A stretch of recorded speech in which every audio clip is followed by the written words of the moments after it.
Today let's look at 5 ways your father's a wimp.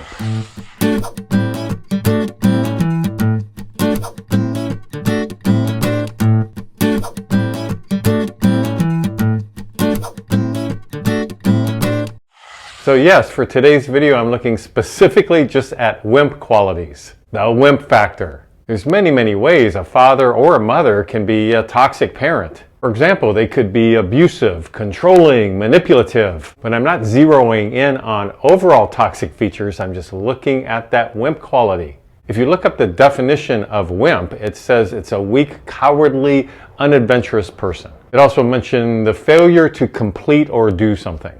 So let's apply this now to 5 ways your father's a wimp. And this is an important topic because if we don't have a strong father figure in a household, this can filter into many dysfunctional ways the family system now operates. And it also allows the mother to step in if she has her own issues that she brings to the marriage, to the family systems. Then this in a way is an open invitation to her to wreak any havoc she wants in this family. Then the child suffers sometimes their entire life because of this wimpy father. So it has to be a balance. So wimp factor number 1, he doesn't stand up for himself and rarely takes responsibility for anything. A man like this will rarely own his feelings, put them out there for anybody to examine if they want to. If there's kids in the household, he doesn't help the kids understand what healthy boundaries are all about. Everything's blurred. And if somebody within the family dynamics or even an outsider is bullying him, he caved to that, right? In this case, he's the leader of a family. He needs to lead. Number 2, he won't stand up to his partner. He doesn't advocate for himself. There's really nobody home there. Now, it's okay to come from a place where you don't advocate for yourself in terms of you were perhaps abused in your childhood. Let's imagine this. But if you're now starting a family, getting married, deciding to raise kids, you have to step up. So now that he's married, he needs to get the professional help he needs, let's say, get some educational tips about healthy ways to raise a family, and dig deep within himself, perhaps in individual therapy, to understand, why do I lose my voice? This is a responsibility we all have. This doesn't mean he has to override his wife with some sort of caveman mentality. No, this is about the ability to compromise, hash things out in healthy ways. Number 3, he won't risk having tough, deep, emotionally vulnerable talks with his partner or the kids, if there's kids in the household. A healthy father role models the fact that it's courageous to be vulnerable. It's courageous to share our feelings. This is what we role model for our kids, so they begin to learn that it's okay to name feelings and communicate in healthy ways, right?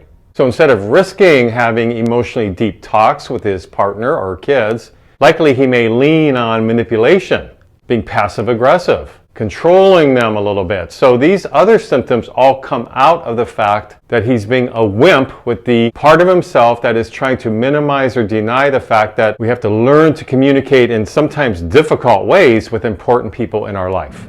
Number 4, he won't be the parent. A parent is not supposed to be someone's best friend. They're there to guide and mentor and make tough decisions. Show the kids what it's like to have to make tough decisions. Now in this, there's no room all the time for wishy-washiness, a gray area. Sometimes a strong parent has to be black or white. This is the way it's going down. If you're raising toddlers, they need to hear this. You're in charge. And the kids need to see a strong father figure. They're learning what masculinity is all about in these ways. Now the same goes equally in different ways for the mother, but right now I'm focusing on a wimpy father. This kind of father is in many ways simply hiding from life. They're not dealing with their own fear, their own insecurities about themselves and what it means to be an adult male. And because of that, they're always dodging and avoiding. That's not healthy for the spouse or for the children. And wimp factor number 5 comes off of number 4 just a little bit. But it's more about managing his life and or managing the family unit. Families have to be managed. There's finances, there's schooling, there's unforeseen circumstances like a death, an illness, losing one's job, a horrible car accident. There's many things and you need somebody to be able to manage this. No different than the way a store manager manages his store. This is also called being in charge in healthy, loving ways, having a voice, sharing your voice, working things out with your partner in life. We all have to learn how to rise to the occasion called life. So I'd love to hear your thoughts about this in the comments section below. Please subscribe to my mental health YouTube channel if you like these kind of videos. And until next week, this is Brad Shore signing off from Ask a Shrink.